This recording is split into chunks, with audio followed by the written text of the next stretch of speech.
তারপর তো অঙ্কিত এসছে বাড়িতে, বাইকটা রাখলাম, আমার বাইকটা নিয়ে যাচ্ছি, টায়ারটা চেঞ্জ করব, যেহেতু আমি টায়ারটা অর্ডার দিয়েছিলাম আগে র্যালকোর স্পিড ব্লাস্টার, ওটা ইনস্টল করবো। অঙ্কিতকে বলুন চলে আয়, একটু হেল্পও হবে আমার, আর কি।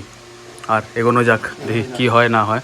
প্ল্যানিং তো অনেক কিছুই আছে, কোনটা হয় সেটা দেখি। বাইকটা ওয়াশও করাতে হবে আমার, যা তো অবস্থা। কী রাখবি? হেলমেটটা তো পরে নে। হ্যাঁ তাহলে ঝুলিয়ে রাখ, না রাখিস না তাহলে। ঠিক আছে, দাঁড়া দেখছি। পৌঁছে গেছি এই যে টায়ার চেঞ্জ করার দোকানটাতে। এটা আমাদের একদম পেট্রোল পাম্পের পাশেই, শ্রীপতি টায়ার শপ। এখানে আপনারা নতুন টায়ারও পাবেন, প্লাস টায়ার চেঞ্জ করতেও পারবেন, হাওয়াও চেক করা হয় এখানে, পাংচারও সারানো হয়, সব কিছুই হয়। তো এখানে আমি অঙ্কিতকে বলছিলাম যে কী কী লাগাতে হবে বাইকে, কী কী আর বাকি আছে, কী করে বাইকটা রেডি করবে, এইসব নিয়ে কথাবার্তা হচ্ছিল। আর আমি ভাবছিলাম তাড়াতাড়ি আমার কাজটা হবে। নতুন টায়ারে বাইক চালাতে আলাদাই ফিল হয়। আর এই টায়ারটা আমি আনিয়েছিলাম, কিছুদিন বাড়িতে রাখা ছিল, কিন্তু টায়ার বেশি দিন রাখলে টায়ার হার্ড হয়ে যায়, তাই তাড়াতাড়ি করে আজকে আমি এসেছি এখানে টায়ারটা চেঞ্জ করিয়ে নেব। একটুখানি খুলতে অসুবিধা হলো, যেহেতু বাইকটা একটা এমন অ্যাঙ্গেলে ছিল, খোলা যাচ্ছিল না, কিন্তু হয়ে গেছে। টায়ারটা খোলা হয়ে গেছে, এবার টায়ারটা চেঞ্জ হবে। টায়ারটা সেরকম কিছু খারাপ নেই এখনো, বাকি দেখা যাক চেঞ্জ তো হোক। যুদ্ধ করতে হলো একটুখানি, তো ঠিক আছে, চাপ নেই, খুলে দেওয়া হয়েছে।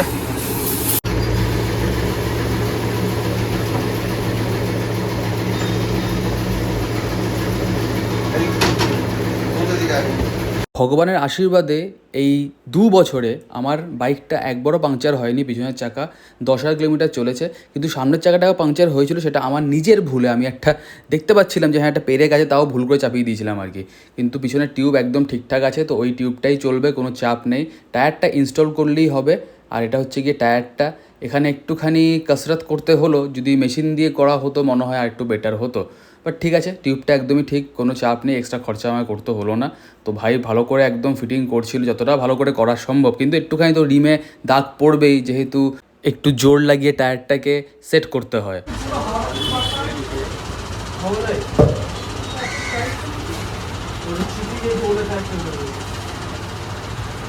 অত লাইট টেম্পার থাকে না এগুলো।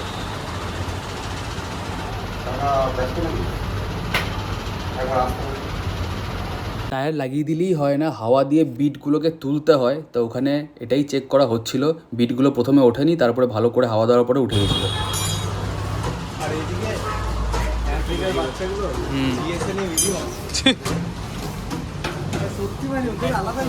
হ্যাঁ করে দাও একটুখানি, যা পারবে করে দাও, ঠিকঠাক চললেই হলো। টায়ার ইনস্টল হয়ে গেছে, এবার বাইকটাকে ওয়াশ করাবো। গেছিলাম অটোটেক বোলপুরে, ওখানে আমি আপাতত ওয়াশ করাই। আর টায়ারটার ব্র্যান্ড হচ্ছে রয়্যালকো স্পিড ব্লাস্টার। লেগে গেছে রয়্যালকো স্পিড ব্লাস্টার। কোনো কোম্পানি তো স্পন্সর করলো না আমাকে, রয়্যালকো করলো না। যাই হোক, মজা করছি। তো টায়ারটা লেগে গেছে, এবার বাইকটা ওয়াশ করবো। বাইকটার খুব বাজে অবস্থা, প্রচণ্ড নোংরা হয়ে রয়েছে। আর হ্যাঁ, আরেকটা জিনিস যেটা বলার ছিল আর কি, সেটা হচ্ছে আমার বাইকে 2 বছর হয়ে গেছে কালকে। তো ওর জন্য ভাবলাম টায়ারটা কেনা যেহেতু আছে, টায়ারটা আজকেই লাগাবো। আর ওয়াশটা করিয়ে নিই, বাইকটা ওয়াশ করানো হয়নি। একটা ছোট গিফট আমার তরফ থেকে বাইকটাকে, ফিনিক্সকে। আজকে ওয়াশিংয়ে একটুখানি ভিড় ছিল, কিন্তু ঠিক আছে, আমি আর অঙ্কিত ভিতরে বসছিলাম লাউঞ্জে, এসি চলছিল, কোনো চাপ হয়নি। আর ভাইরা ভালো করে ওয়াশ করছিল। আচ্ছা, আপনি ভাইয়ের মুখটা দেখিয়ে দিয়ে একবার। ভাই সবসময় বলে যে আমার ভিডিও করে দাও, ভিডিও করে দাও। এই জন্য ভাইদের মুখটা আমি দেখিয়ে দিলাম। খুব কষ্ট করে গরমের মধ্যে খেটে কাজ করে ওরা সারা দিন, বাইকগুলোকে ওয়াশ করে চকচক করে একদম। আমারটাও করছে, বাকি সব কাস্টমারদেরও করে। So hats off to them, যে নিজের কাজটা ঠিকঠাক করে করে ওরা। আপাতত ওয়াশিংটা হোক, বাইক কথা পরে হচ্ছে। ভালো করে পলিশ করলাম বাইকটাকে ওয়াশ করানোর পরে। আর এই যে নতুন টায়ার, বেশ ভালোই লাগে দেখতে। পিছন দিক থেকে দেখি একবার, নাইস, বেশ সুন্দর, খুব সুন্দর। তারপর তো যাই উপরে ফ্রেশ ফ্রেশ হই। সন্ধেবেলা ভাবলাম কি করব, দিয়ে প্রগতি বলল চলো একটুখানি বেরোনো যাক। আমিও বললাম ঠিক আছে, তাহলে একটুখানি ঘুরে আসি। কিন্তু কোথায় যাব ঘুরতে, একই জায়গা, এক লোকেশন, সেই এক চা। আমি ভাবলাম আজকে একটা কাজ করি, একটুখানি অজয় নদীর দিকে যাই। তো প্রথমে গেছিলাম শ্রীনিকেতন পেট্রোল পাম্পে, তেলটা ভরলাম, তারপরে এই যে আমাদের রাস্তাটা নিলাম যেটা ডাইরেক্ট একদম বর্ধমানে কানেক্ট করে, সেই রাস্তাটাই নিয়েছিলাম, ওটা দিয়ে যেতে হয়। তো এখানে যাচ্ছিলাম আমরা একদম সুরদেশ্বর মোড় হয়ে, দেখলাম পুলিশ দাঁড়িয়ে রয়েছে, আমি বললাম যা বাবা আজকে আবার কেস না খাই। তো ঠিক আছে, কিছু প্রবলেম হয়নি, বেরিয়ে গেছিলাম। আর এই নতুন টায়ারটা লাগানোর পরে আমার অনেকটাই মনে হচ্ছে যে সফট চলছে গাড়িটা, অনেকটা স্মুথ চলছে। এখান থেকে আমি টায়ারটা লাগিয়েছি, ওটা আমার পরিচিত একজন বন্ধুর দোকান, তো ভালো করে আমার অ্যাক্সেলটাও গ্রিস করে দিয়েছে, এর জন্য আরও বেশি স্মুথ চলছে। অজয়তে একটা স্ট্রিট লাইট জ্বলছে না, অজয় ব্রিজে কি অবস্থা, পেছনে একটু আমি দাঁড়াবো, কতগুলো অথচ স্ট্রিট লাইট আছে, কতগুলো স্ট্রিট লাইট কিন্তু একটাও স্ট্রিট লাইট জ্বলছে না, কি যে অবস্থা, কিছু বলার নেই আমার, সত্যি কিচ্ছু বলার নেই, খুব বাজে ব্যাপার। আগের বার এসেছিলাম এরকম ছিল না কিন্তু। চলো সামনে থেকে ঘুরিয়ে নেবো, এরকম করে দাঁড়ানো যায় না, হুট করে সামনে চলে এলে কিছু মুশকিল হয়ে যাবে। আগের বার কত লাইট ছিল মনে আছে? হ্যাঁ, লাইট তো লাগানোই আছে, চলছে না লাইট, কি জানি কিসের জন্য। চেকও করে না, কিছুই না।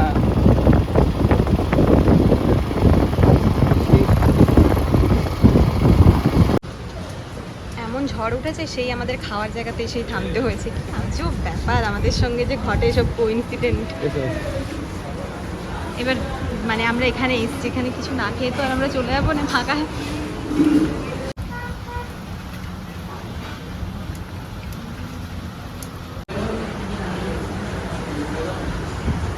মোগলাই বলো না, এইসব একটু আমি দেখি, তুমি ছবিটা নিয়ে এসো, দেখি আর কিছু আছে নাকি। প্রগতি তো মোগলাই খেলো না, তাই আমারও খাওয়া হলো না। ভাবলাম একটা রোল আনাই, দোকানে শুধু শুধু বসবো, তাই রোল আনিয়েছিলাম, রোলটা খুব ভালো ছিল।